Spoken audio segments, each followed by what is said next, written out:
Welcome to Kenton's videos. Enjoy the video. You begin by tagging structure.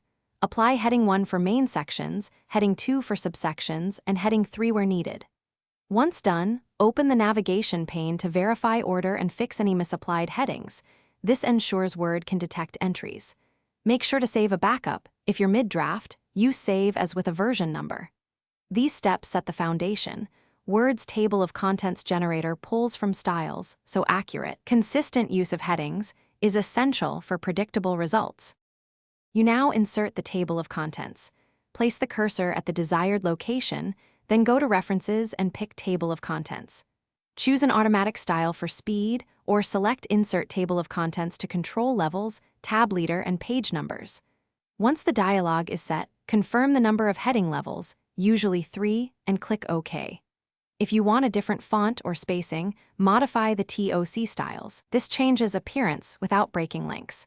These choices determine how navigable and readable your TOC will be. You finish by updating and checking the table.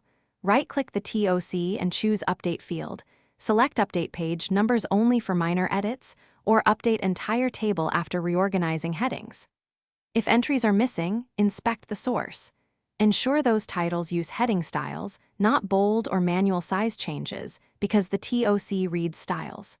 If links misbehave, toggle field codes or toggle to print layout. And remember, convert to static text only when you want a fixed snapshot that won't auto-update.